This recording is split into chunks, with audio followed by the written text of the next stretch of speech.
जय ज्योती जय क्रांती. सावित्री शक्तीपीठ महाराष्ट्र अंतर्गत आयोजित या उपक्रमात सन्माननीय संस्थापक अध्यक्ष माननीय कुळधरन सरांच्या मार्गदर्शनाखाली महात्मा ज्योतिबा फुले जयंतीनिमित्ताने त्यांच्या विचारांचा जागर करणे आणि त्यांच्या साहित्याचा उहापोह करणे असा घाट घालण्यात आलेला आहे. आणि त्या निमित्ताने मी आपल्याशी संवाद साधण्यासाठी आलेली आहे. 11 एप्रिल ज्या दिवशी महात्मा ज्योतिबा फुले नावाच्या झंझावाताने या पृथ्वी तलावर जन्म घेतला आणि अगदी बालपणापासून शेवटच्या श्वासापर्यंत या व्यक्तीने दीन दलित स्त्रियांसाठी त्यांच्यावर होणाऱ्या अन्यायाविरुद्ध लढा दिला. शिक्षणाची गंगा आम्हा बहुजनांच्या दारापर्यंत आणली.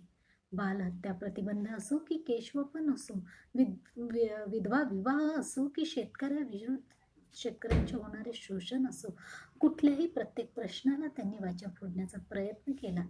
त्यासाठी उपाययोजना केली, त्यासाठी आटोकाट प्रयत्न केले आणि यशस्वीरित्या हे प्रयत्न त्यांचे पूर्ण झाले.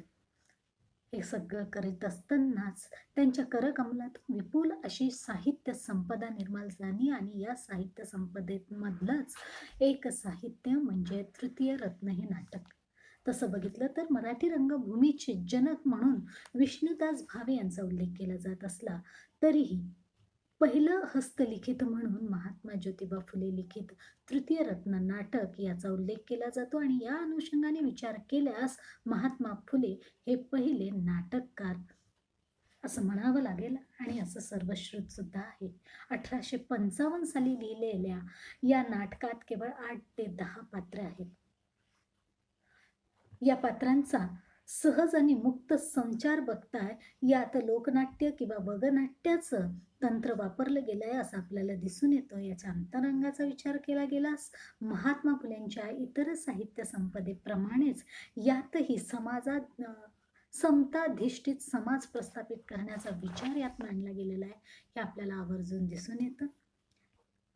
त्याचप्रमाणे जर आपण विचार केला इथल्या कथानकाचा तर आपल्याला दिसून येतो यात 2 भाग आहेत. एक शोषण होणारा आणि ज्याच्याकडनं शोषण केलं जातं असे 2 भाग पडतात. एक शेतकरी कुटुंब आहे ज्याच्या कुटुंबात जन्माला येणाऱ्या बाळाविषयी एक भट फिरत असताना त्याला सांगत असतो, त्याच्या पत्नीला एकटी बघून त्याला सांगतो की तुझ्या जन्माला येणाऱ्या बाळावर फार वाईट अशी ग्रहदशा आहे आणि त्याचं जर तुला निर्दालन करायचं असेल तर त्यासाठी तुला काहीतरी तद्वित करावी लागेल, कर्मकांड करावे लागेल. आणि तिला असं वाटतं की असं काही होऊ नये, माझ्या मुलावर काही अनिष्ट येऊ नये, त्याचा मृत्यूसुद्धा होऊ शकतो अशी लबाडी एक भट सांगतो. आणि ती घाबरते आणि घरात कुठलंही वित्त नसताना, आपली सोय नसताना सुद्धा कर्जबाजारी होऊन नवऱ्याला ते सगळं समजावून सांगून कर्जबाजारी होऊन ह्या कर्मकांडाची तजवीज कर्जबाजारी होऊन करते.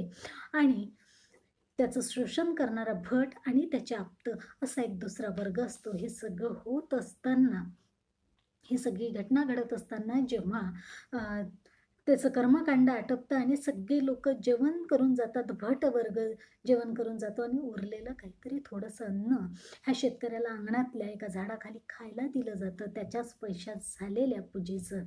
आणि हे सगळं बघत असताना पाद्री त्याला समजावून सांगतो तुझा देव कसा.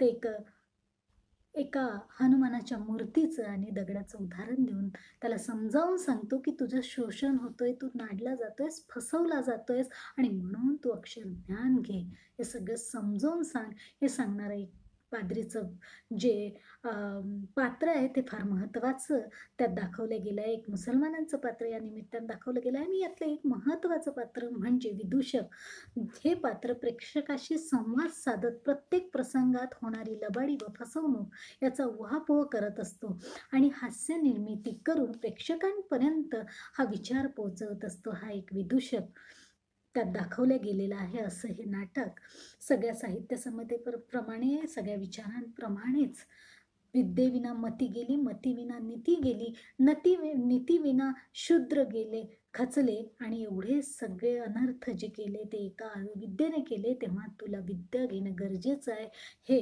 आम्हा बहुजनांपर्यंत पोहोचवण्याचं, हा विचार पोहोचवण्याचं कार्य तृतीय रत्न या पहिल्या नाटकातून महात्मा फुलेंनी केलेलं आहे. फुलेंचे चरित्रकार पंढरीनाथ पाटील यांच्या वैयक्तिक संग्रहालयात ह्या ग्रंथाच्या एका हस्तलिखितावर तृतीय नेत्र असं नाव सुद्धा दिसतंय.